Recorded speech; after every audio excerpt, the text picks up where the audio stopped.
특별히 오늘 말씀은 양낙근 교수님의 로마서 13장 강의와 또 LA 선한청지기교회 손병주 목사님의 글과 칼빈의 이해를 기초로 해서 설교를 준비했습니다. 이 시간 이 말씀을 통해 하나님의 은혜가 우리 모두 가운데 있기를 바랍니다. 로마서 13장 오늘 우리가 읽었던 본문의 말씀은 의도에 의해서 왜곡된 성경 본문 가운데 가장 유명한 본문이기도 하고 자주 어떠한 사람들의 의도에 의해서 왜곡되는 말씀 중에 한 말씀입니다. 특별히 불법적이고 독재적이며 그런 독재적인 통치 권력이 불의한 법률과 압제적인 정부에 순응하라고 요구할 때 바로 이 로마서 13장 이 본문을 사용해서 그렇게 가르치는 것을 볼 수가 있습니다. 특별히 그러한 역사를 보자면 독일의 나치를 들 수가 있습니다. 20세기 초반에 무신론적 배경을 가지고 있는 나치, 또 특별히 국가주의적 사회주의였죠. 자기의 나라 전체를 통치하기 위해서는 기독교 교회를 정확하게 자신의 권력 안에 둘 필요가 있었습니다. 그래서 그때 나치가 사용했던 본문이 바로 로마서 13장의 오늘 본문을 통하여 그 전체 국가 전체를 그런 나치의 통치 아래 두었습니다. 또한 이러한 것은 멀리 독일에서만 찾을 게 아니라 그 비슷한 시대에 일본 총독부와 그리고 한국교회 그들에게 부역했던 많은 사역자들의 성경 해석에서도 볼 수 있는 부분입니다. 일본 제국주의는 로마서 13장을 근거로 일본 총독부에 충성할 것을 요구했던 것입니다. 물론 이 일에 많은 선교사들도 동참하였습니다. 특별히 당시 조선 선교사협의회의 대표로서 미국과 일본의 그 당시에 가츠라 그리고 테프트 조약이 있었잖아요. 그걸 성실히 이행하는 게 이 감독의 그 당시에 선교사협의회 회장의 사명이었던 것 같습니다. 그래서 그 사람이 주장했던 것은 이것입니다. 모든 권력은 하나님께로부터 나왔으니 일본 정부에 순종하는 것이 하나님의 뜻이다. 만약 독립운동이나 저항운동을 한다면 그것은 하나님을 대적하는 일이 된다. 그러므로 조선 기독교인들은 일본 정부에 순종하되 단 마음으로 순종해야 한다. 이렇게 해리슨 감독이 말했습니다. 그리고 다시는 3.1운동과 같은 것을 하지 말아야 한다고 가르쳤습니다. 로마서 13장에 대한 이 해리슨 감독의 해석에 대해서 여러분 어떻게 생각하십니까? 동의하십니까? 특별히 그렇다면 한번 지금 시대로 한번 가보시죠. 현재 다수의 한국교회 지도자들은 그리고 특별히 교회연합을 주도하는 자들은 로마서 13장을 어떻게 해석하고 가르칠까요? 아마도 2절을 가지고 이렇게 말할 것입니다. 2절 한번 읽어보겠습니다. 시작. 그러므로 권세를 거스르는 자는 하나님의 명을 거스름이니 거스르는 자는 심판을 자취하리라. 모든 권세들은 하나님으로부터 났으니까 권세자를 거스르는 자는 하나님을 거스르는 것입니다. 여러분, 단순히 국가 지도자를 공경하지 않는 게 아니라 하나님을 공경하지 않는 것이 됩니다. 이렇게 말하고 성경의 강조를 보십시오. 그 사람은 심판을 자취한다고 말하고 있습니다. 무섭지요? 이 말씀을 가지고 충분히 겁박할 수가 있을 것입니다. 그리고 5절의 해석을 보시죠. 그러므로 복종하지 아니할 수 없으니 복종하지 아니할 수 없다. 진노 때문에 할 것이 아니라 양심을 따라 할 것이니라 라고 해석하는 것입니다. 인간적으로 두려워서 국가 권력에 그리고 위의 권세들에게 순종하는 게 아니라 마음을 다해서 순종해야 된다 라고 해서 매우 적극적인 권력에 대한 순종들을 강조하는 본문이다라고 해석할 수가 있을 것입니다. 사랑하는 여러분, 로마서 13장을 이렇게 해석할 때 결국 교회 밖의 사람들 또한 그리고 교회 안에 있는 사람들 또한 기독교에 대해서 근본적으로 오해하게 됩니다. 이렇게 이해하는 거죠. 기독교는 권력에 기생하는 종교 권력의 대표로 이해합니다. 오늘날 잘 생각해 보십시오. 지금 한국 사회에서 기독교를 생각할 때 아마도 모든 권력의 최후의 보루로서 기독교 세력이 있다라고 모두들 이해하고 있는 것 같습니다. 권력을 지키는 천병 역할을 하는 존재인 것이죠. 저는 한국교회의 그런 걸음의 근본에는 로마서 13장에 대한 잘못된 해석이 있다고 생각합니다. 잘못된 성경 해석의 결과 사람들은 기독교가 근본적으로 권력 중심적이고 권력을 좋아하고 힘지향적인 종교다라고 사람들이 오해하게 만드는 것입니다. 그렇다면 우리는 반문할 수 있겠죠. 로마 권력과 유대 종교 권력에 의해서 십자가에 달려 죽은 예수 그리스도를 어떻게 설명할 수 있단 말입니까? 로마서 13장을 그렇게 해석해버리면 오늘 로마서 13장을 쓴 바울이라는 그 사도가 실제로는 로마 권력에 순응하지 않음으로 말미암아 순교하지 않았습니까? 그런 의미에서 어떻게 이 본문을 그렇게 해석할 수 있겠습니까? 하지만 오늘날 결국 많은 사람들이 오늘 본문을 통해서 본문을 이렇게 이해해요. 권력의 절대성 부여와 정치적 침묵주의를 정당화시키는 것으로서 로마서 13장의 오늘 본문을 이해하는 것입니다. 사실 이것은 의도에 의해서 말씀을 왜곡하는 것입니다. 여러분, 우리가 잘 알다시피 성경이 나를 스캔하는 것이 아니라 성경의 의도에 따라 성경을 읽는 게 아니라 나의 의도로 성경을 읽어가는 그 모든 행태가 바로 이런 해석을 낳게 되는 것입니다. 셰익스피어의 참 위대한 문구 중에, 많은 사람이 사용하는 문구 중에 하나가 있습니다. 그것은 이것입니다. 마귀는 그의 목적을 위해 성경을 인용할 수 있다 라는 말입니다. 마귀는 자신의 목적을 이루기 위해서 성경을 인용하잖아요. 우리는 성경에서 그 역사를 보고 있죠. 최초의 첫사람 아담과 하와에게 말씀을 가지고 비틀어요. 그리고 말씀으로 비틀었을 때 결국 여자와 남자가 그 유혹에 넘어가서 최초의 죄를 범하게 되죠. 그리고 우리가 알다시피 두 번째 아담이신 예수 그리스도께서 광야에서 40일의 금식 기도를 마치셨을 때, 그때 마귀는 예수님께 와서 구약 성경 본문을 가지고 와서 예수님께 그걸 요구해요. 성경으로 그렇게 유혹하고 있는 거예요. 이것이 바로 마귀가 특별히 믿음의 사람을 속이는 가장 성공적인 방법이 이거예요. 하나님의 말씀을 가진 자, 말씀이 없는 자가 아니라 말씀이 없는 사람들은 말씀 가지고 유혹 안 하죠. 그냥 육체적으로 유혹하면 넘어가는 거죠.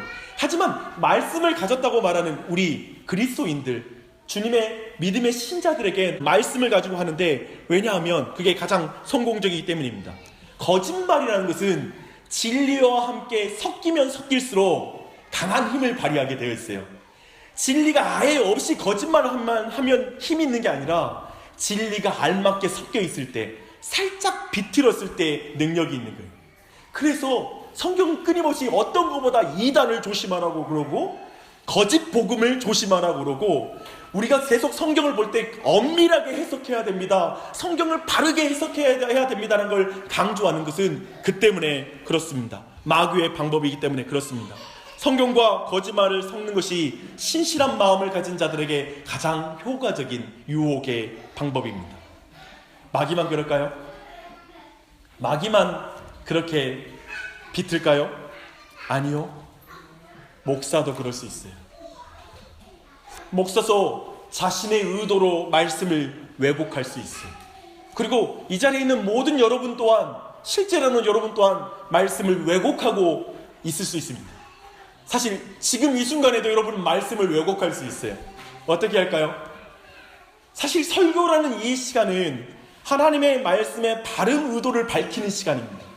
그리고 저는 설교에 대해서 믿는 건 인간의 말이 최소화되어야 되고 성경의 의도대로 성경을 해석하는 게 설교라고 생각합니다. 그런데 예를 들면 제가 그런 설교를 선포할 때 여러분이 여러분의 의도를 가지고 설교를 들을 때 말씀이 왜곡되는 것이죠. 여전히 제가 깨달은 게 뭔지 아십니까? 설교를 참 하고 나서 성도들에게 설교에 대해서 물어보면 늘 제 설교 의도와는 다른 부분에서 은혜를 받거나 물론 그럴 수 있죠. 근데 다른 부분들, 전혀 그 의도에서 빗나간 부분들을 말할 때가 많아요. 저는 그 부분이 하나님의 은혜가 아니라는 말이 아닙니다. 즉 뭐냐면, 우리는 20년, 30년 교회에서 예배를 드리며 말씀을 들어도 끊임없이 말씀을 왜곡할 수 있는 게 바로 우리라는 사실에 대해서 이 시간 나누는 것입니다. 사랑하는 여러분, 그러면서 오늘 본문에서 우리가 생각해 봐야 될 게 뭐냐면, 이것을 읽는 사람들이 의도적으로 왜곡하는 게 아니라 바울이 어떤 의도로 이 성경을 지금 썼는가, 기록했는가를 바르게 우리가 이해할 필요가 있어요. 그래서 바울의 의도를 살펴보게요. 전체를 해석하는 키는 뭘까요? 1차 독자에게는 어떤 의미였는가예요. 이걸 처음으로 이 이 본문을 읽는 로마에 살고 있는 신자들에게 이 본문을 어떻게 읽혔을까를 생각해보면 본문의 해석은 완전히 바뀌어요. 아까 우리가 나눴던 잘못된 해석을 할 수가 없습니다. 로마서는 바울이 로마에 있는 교회에 쓴 것입니다. 로마는 어떤 도시입니까? 황제가 있는 도시입니다. 황제 자신이 자신을 신이라고 말을 해요. 모든 권위의 원천이고 자신 스스로가 권위인 존재예요. 어디로부터 권력을 수여받은 존재가 아니에요. 스스로 신의 아들이라고 말하고 있고 신의 현현이라고 말하는 존재입니다. 그리고 그를 우상으로 섬기는 그런 시대였습니다. 그런 황제의 도시에 있는 교회에 그 독자들에게 이 편지가 전달되는 거예요. 그렇다면 오늘 본문이 어떻게 이해됐을까요? 1절 말씀 한번 읽어볼게요. 시작. 각 사람은 위에 있는 권세들에게 복종하라. 권세는 하나님으로부터 나지 않음이 없나니 모든 권세는 다 하나님께서 정한 바라. 뭡니까? 권력에게 절대적 권위를 부여한다라고 어떤 사람은 이 본문을 해석했지만 사실 그건 완전히 이 본문을 잘못 본 것이라는 것을 보여주고 있습니다. 황제를 신으로 섬기며 황제의 권위를 넘어서는 것을 말할 수 없는 도시, 그 넘어서는 권세를 말하면 반역죄로 잡혀 들어가는 그런 도시, 황제의 권력의 절대성을 부인할 수 없는 그런 도시에서 이 말은 매우 혁명적인 발언인 거예요. 뭐죠? 황제의 권위가 하나님으로부터 온다는 거예요. 로마 독자들이 보기에는 그건 정말 금서예요. 혁명적인 발언이 아닐 수가 없습니다. 황제라는 권세 이 자체도 하나님이 정해준 것이다 라고 말하고 있습니다. 그런 면에서 볼 때 오늘 이 본문은 황제의 권력에 절대적인 권위를 부여해주는 본문이 아니라 상대적인 권력이라고 말하고 있는 거예요. 황제는 하나님 아래에 있다라는 선언인 거예요. 그렇게 함으로써 황제를 종으로 만들어버리는 거죠. 아까 말한 대로 이건 반역입니다. 그래서 로마서 13장은 로마인들이 생각하던 하늘과 지존을 황제에서 하나님으로 바꾼 본문이다 라고 이해하면 더 바른 해석이 될 것입니다. 그러고 나서 쭉 살펴보면요, 로마서 13장 4절 그리고 6절 한번 볼까요? 그는 하나님의 사역자가 되어 내게 선을 베푸는 자니라 이렇게 말하고 있고요. 6절 너희가 조세를 바치는 것도 이로 말미암음이라 그들이 하나님의 일꾼이 되어 이렇게 말하고 있습니다. 그러니까 황제에 대해서 그 정체성을 정해주는 거예요. 그의 이름은 뭐냐면 하나님의 종이에요. 종은 뭐냐면 그 당시에 가장 낮은 계급의 신분이죠. 근데 갑자기 황제를 하나님의 일꾼이요, 하나님의 쉽게 말하면 심부름꾼이요, 그리고 하나님의 종이다, 이렇게 그의 신분을 하나님 앞에 낮추고 있는 것입니다. 왕과 같은 절대 권력자를 종으로 묘사하고 있습니다. 이건 황제에게는 치욕적인 묘사일 것입니다. 그리고 나서는 이제 권력의 본질을 말합니다. 이 자체가 권력의 본질을 말하고 있죠. 하나님의 심부름꾼이라는 것, 하나님의 종이라는 그 표현 자체가 이 세상의 모든 권력자는 하나님을 대리해서 이 세상을 통치하는 존재일 뿐이다 라는 것이죠.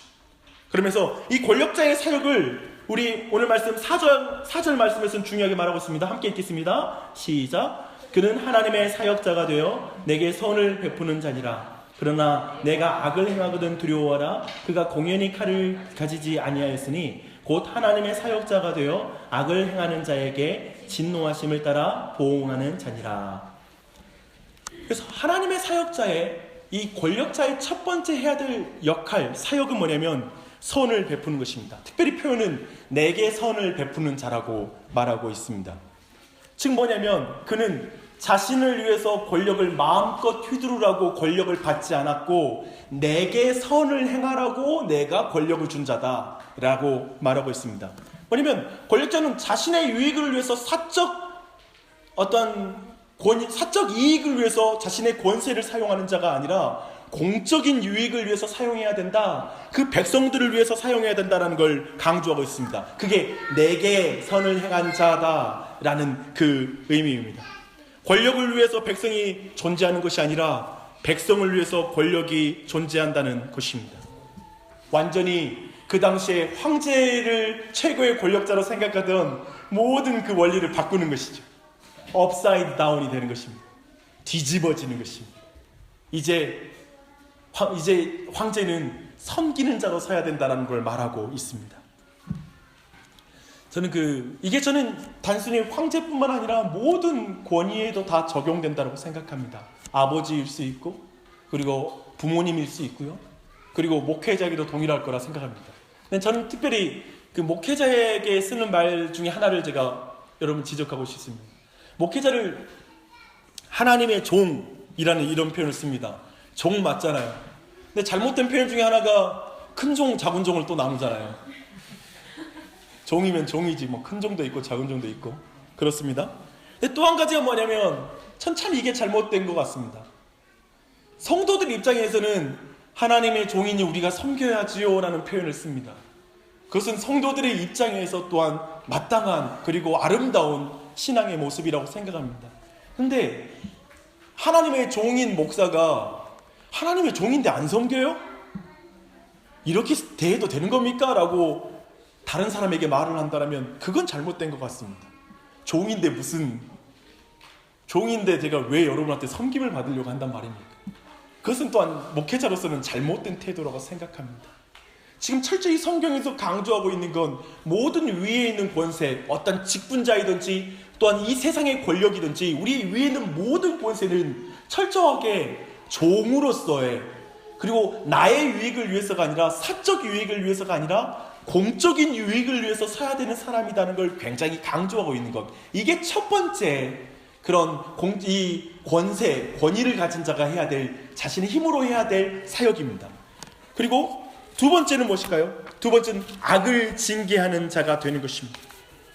특별히 악을 징계한다는 것은 뭐냐면, 특별히 칼을 줬다고 하잖아요. 그냥 공연히 칼을 준 것이 아니다 라는 말은 뭐냐면, 권력자에 의해서 실제로 피를 흘릴 수가 있다는 것입니다. 죄를 지었을 때 징계하여 피를 흘릴 수 있는 권세가 권력자에게 있다. 오늘날 막 그 사형 제도를 폐지하는 사람들의 입장에서는 누가 신성한 인간의 생명을 죽일 수 있는 권리가 있단 말인가 라고 말하잖아요. 그래서 오늘날 기독교 진보적 입장에서는 사형 제도의 폐지를 주장할 때 그 생명에 대한 신성을 강조하며 그걸 죽일 권리는 아무에게도 없다라는 것을 주장합니다. 그러나 성경은 그렇게 생각하지 않습니다. 성경은 이 땅을 다스리는 사람, 특별히 세속 정부 안에도 명백하게 사람을 죽이고 극악한 죄를 지었을 때 그를 징계할 수 있는, 죽일 수 있는 권리가 그들에게 있다라고 말합니다. 그런데 굉장히 신중하게 사용되어야 합니다. 왜냐하면 사람들의 생명을 가져가는 건 어마어마한 큰 죄이니까요. 그러면서 신중하게 이 일을 행할 수 있다는 걸 보여주고 있습니다. 하나님을 대신해서 하나님이 하실 징계를 시행하는 자, 그게 국가의 기능, 그리고 이 세상 권세에게 하나님이 주신 하나의 권세입니다. 그리고 마지막으로는 이렇게 생각해봐요. 선을 행하는 자에게 이제 하나님께서는 상을 베푸시고, 그리고 이 세속 권세를 통하여 악을 행하는 자에게 징계하시는 이 세상은 정확한 결과는 뭐냐면 질서가 유지되는 사회가 되는 것입니다. 바로 이것이 세속적인 권세에게 하나님이 주신 기능입니다. 국가의 기능은 바로 그것이죠. 그래서 마치 그들은 이런 세상을 이루기 위해서 힘써야 되는 것이죠. 정직한 자에게 정당한 보상이 돌아가는 국가를 위해서 일해야 됩니다. 땀 흘려 일하면 자식들 키우는데 어려움이 없는 나라를 위해서 힘써야 합니다. 법을 지키고 세금을 내면서도 사업을 할 수 있는 나라를 만들어야 합니다. 거짓말과 변칙, 뇌물과 속임수가 수치스럽고 즉각적인 불이익을 당한다는 걸 보여주도록 일해야 합니다. 아이들에게 공부 열심히 하면 좋은 성적과 결과를 가질 수 있다라고 말할 수 있는 교육가가 되어야 됩니다. 돈만 있으면 공부가 필요 없다고 말할 수 없는 나라, 그런 나라를 만드는 것이 바로 이 권력자들, 하나님이 주신 권세를 바르게 사용하는 자의 목표가 되어야 합니다. 아마도 그렇게 이루어진다면 그것은 나라와 질서, 국가의 기강이 바르게 세워진 나라다라고 우리가 말할 수 있을 것입니다. 성경은 모든 신자에게 위에 있는 권세자를 위해서 기도하라고 말합니다. 바르게 이렇게 설 수 있도록 기도해야 하는 것입니다. 그런데요, 바울은 중요한 거 다시 한번, 바울은 로마서 13장을 통해 백성들에게 정말 가르치고자 하는 건 뭘까요? 권세가들에게 향한 순종만 가르치는 게 목적이 아니라 권세가들에게 권력의 본질을 가르치려고 이 말씀을 기록하고 있다는 것입니다. 너의 권위는 나로부터 왔다라는 걸 가르치는 것이죠. 너는 상대적 권위를 가진 자이다라는 걸 가르치는 것입니다. 너의 사역은 선을 행하는 자에게 상을 베푸고 악을 행하는 자에게 징계하는 자이다. 거기를 너는 벗어날 수 없다. 너의 권위를 내가 제한한다 라는 걸 보여주는 게 로마서 13장이 가지고 있는 중요한 목적이라는 것입니다. 그래서 로마서 13장은 권력에 대한 충성의 이유를 설명하는 게 목적이 아닙니다. 권력의 본질이 무엇인지 가르쳐주는 게 로마서 13장입니다. 그리고 역설적으로 권력이 원래의 목적에서 벗어났을 때 통치의 정당성을 소멸시키고 저항할 수 있는 근거를 보여줍니다. 여러분, 신자들은 국가 권력에 저항할 수 있습니까? 그 질문에 대해서 로마서 13장은 도리어 그것을 가능성을 열어주고 있다는 것입니다. 5절 봐봐요. 5절이 근거 구절이에요. 아까는 5절이 어떤 사람은 국가 권력에 복종해야 되는 근거 구절로 해석을 했고요. 어떤 사람은 이 5절을 거기에 저항할 수 있는 것이라고 해석하고 있습니다. 다 함께 읽겠습니다. 그러므로 복종하지 아니할 수 없으니 진노 때문에 할 것이 아니라 양심을 따라 할 것이니라. 여기에서 양심을 따라 행해라고 했지 양심을 거슬러 행하라고 하지 않았다라고 이 본문을 해석하는 거예요. 양심에 따라. 양심을 그러나 거슬러서 행할 필요는 없다라고 말하는 것이죠. 이 부분이 바로 청교도 종교개혁가들이 이 5절을 그렇게 해석했습니다. 이 양심을 따라는 우리가 순종해야 될 이유이면서도 동시에 불순종할 수 있는 근거 구절로 사용하는 것입니다. 양심에 따라 순종하라고 했지 양심을 거스르며 순종하라고 하지는 않았다는 것이죠. 그래서 이 본문에서 우리 모두 볼 때 특별히 역사를 우리가 볼 수 있습니다. 사실은 청교도 당시에 이 이슈가 굉장히 큰 이슈였습니다. 대륙 쪽의 종교개혁 역사는 크게 뒤집어졌다 하는 것들이 크게 달라지지 않고 독일을 중심으로 개신교가 일어나기 시작해서 스위스라든지 이쪽으로 퍼져나가기 시작했잖아요. 영국 같은 경우에는 왕의 어떤 결정에 의해서 결정적으로 많이 휘둘렸어요. 그래서 왕이 카톨릭을 따르냐 아니면 개신교를 따르냐에 따라서 종교개혁을 따르냐에 따라서 피바람이 불었습니다. 그 중에 한 번 가장 유명한 피바람은 뭐냐면 블러드 메리라고 그 피의 마리아라는 여왕이 이제 올라섰을 때 그녀는 천주교를 따랐거든요. 이 당시 이 블러드 메리 있을 때 청교도들은 로마서 13장 5절을 근거하여서 설명했는데요. 특별히 윌리엄 브릿지라는 그 한 목사님은 웨스트민스터 총회에서 이렇게 발언합니다. 관원들은 우리의 유익을 위해 하나님께서 세우셨다. 그런데 그들이 불법적인 것과 하나님의 계명을 어기는 것을 명령한다면 그들은 하나님의 종이 아니다.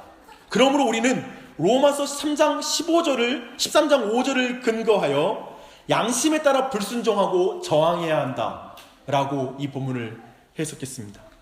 이런 정신이 나중에 미국으로 건너가서 독립전쟁을 할 때도 동일하게 이 본문을 가지고 그들이 일어섭니다. 오늘은 좀 우리의 현실에 좀 적용해서 한번 생각해 보십시다. 우리 알다시피 국민들이 투표와 추대와 같은 과정을 통해서 자신의 개인의 권리를 공직자에게 위임함으로 공직자가 공권력이라는 것을 갖게 됩니다. 즉 국민의 유익을 위해서, 사회 질서를 위해서, 또 불의를 막기 위해서, 그리고 복지를 위해서, 공익을 위해서 공직자를 세우고 공직자에게 우리의 권위를 위임하는 것입니다.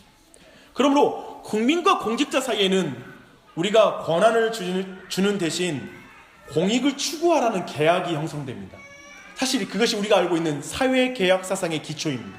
그런데 이 공직자가 이 계약을 어기고 불의를 행하면 계약을 어긴 것이 공직자에게, 국민은 공직자에게 그 공권력을 소환할 수 있는 권리가 있습니다.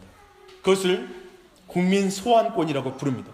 그런데 공직자가 군대를 동원하며 자기를 보호하고 공권력을 내놓지 않고 버티면 국민은 시민 불복종이라는 것을 행할 수가 있습니다. 이것이 종교개혁 전통의 내용입니다. 저는 오늘 특별히 어느 정치적 입장을 꼭 말하는 것이 아니라는 걸 여러분 알려드립니다. 사실은 그보다 먼저 성경이 어떻게 말하고 있는지 교육을 나누는 것이고, 여러분이 그 각자 가운데 판단 가운데 양심적으로 행해야 될 것입니다. 숙고해야 될 오늘 이런 내용을 기본적으로 정리하고, 여러분 마음 가운데 이젠 어떤 권력에 대해서, 권위에 대해서 이해하면서 행하면 되겠습니다. 근데 잠시 좀 숙고해야 될 로마서 13장에 대한 칼빈의 충고를 여러분과 대하고 싶습니다.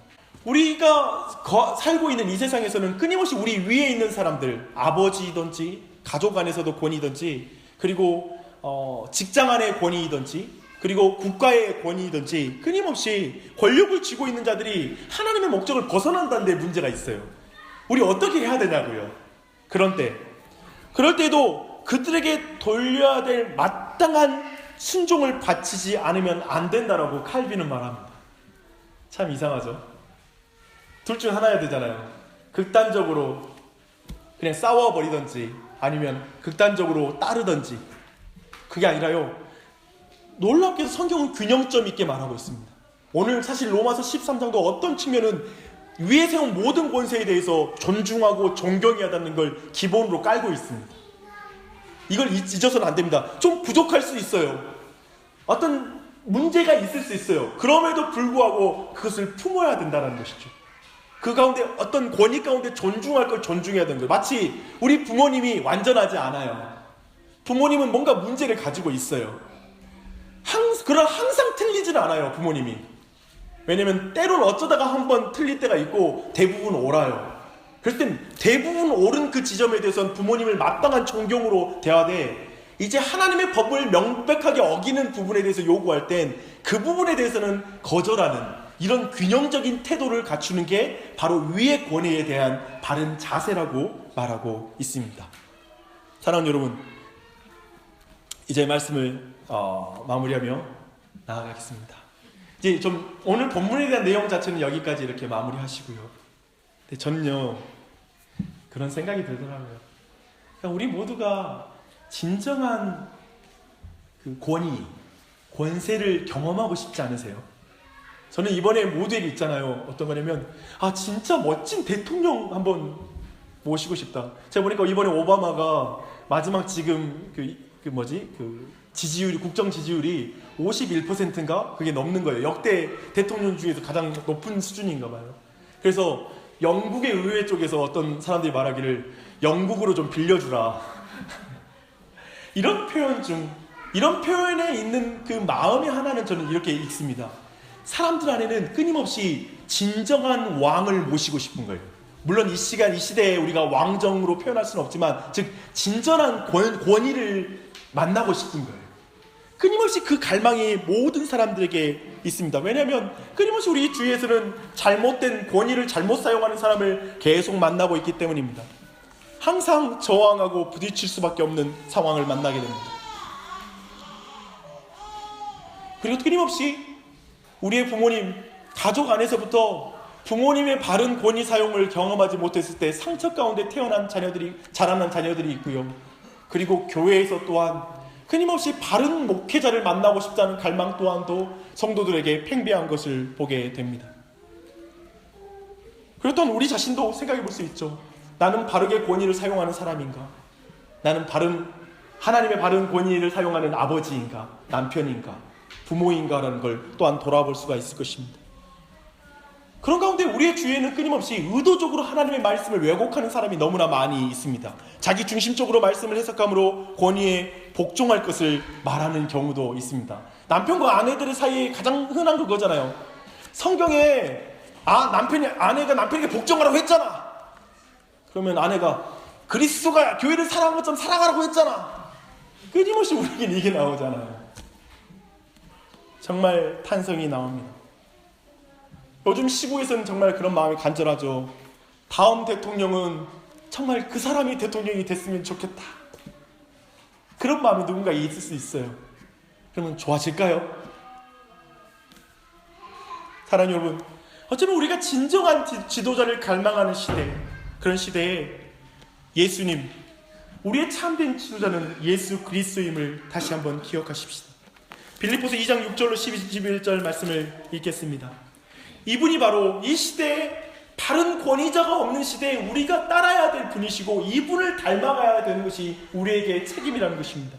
2장 6절로 11절 그는 근본 하나님의 본체시나 하나님과 동등됨을 취할 것으로 여기지 아니하시고 오히려 자기를 비워 종의 형체를 가지사 사람들과 같이 되셨고 사람의 모양으로 나타나사 자기를 낮추시고 죽기까지 복종하셨으니 곧 십자가에 죽으심이라. 이러므로 하나님이 그를 지극히 높여 모든 이름 위에 뛰어난 이름을 주사 하늘에 있는 자들과 땅에 있는 자들과 땅 아래에 있는 자들로 모든 무릎을 예수의 이름에 꿇게 하시고 모든 입으로 예수 그리스도를 주라 시인하여 하나님 아버지께 영광을 돌리게 하셨느니라. 사랑하는 여러분, 이 시대에 참된 권위자이신 예수 그리스도를 날마다 만나는 그 은혜에 있기를 바랍니다. 성자 예수님께서는 하나님과 동등됨의 그 권위와 능력, 그 영광을 가지신 하나님이셨으나 종이 되어서 자기를 낮추셨습니다. 진정한 권위자이시죠. 진정한 온 우주의 왕이 지극히 겸손한 모양으로 이 땅에 오셨습니다. 맞습니다. 그분이 인간이 되신 것 자체가 그분께는 치욕이었습니다. 자신을 낮추는 비하였습니다. 그 예수님, 그 예수 그리스도로 말미암아 우리 모두가 온전히 높여지는 줄 믿습니다. 이게 저 황제와 얼마나 다른 왕입니까? 이 예수 그리스도와 동행하십시오. 그걸 날마다 만나십시오. 그래야지만이 이걸 이길 수가 있습니다. 그분은 말씀을 왜곡하지 않으시고 말씀 자체이신 말씀에 순종하시고 하나님의 말씀을 다 이루셨습니다. 우리는 말씀을 왜곡하는데, 사탄을 왜곡하는데 예수 그리스도는 말씀을 완전히 순종하시고 다 이루셨습니다. 참으로 그분은 자신의 모든 능력과 지혜와 권세를 자신의 영광을 위해서 쓰시는 것이 아니라 죄인을 위해서, 대속 사역을 위해서 자신의 모든 능력을 사용하셨습니다. 결국 십자가에 달려 죽으셨습니다. 이 예수님을 믿으십시오. 하나님으로 죄인을 위해 자신의 모든 것을 사용하신 성자 예수님을 믿으십시오. 권위를 잘못 사용하는 우리를 위해 오직 예수님을 만나십시오. 바르게 권위를 사용하신 예수님을 믿으십시오. 자신에게 주신 권위를 그러면서 우리 모두 자신에게 준 권위를 잘 사용하되 이 예수님을 의지해서 사용하십시오. 예수님만 쫓아가면 결국 오늘 본문 전체는 예수 그리스도를 가리키고 있어요.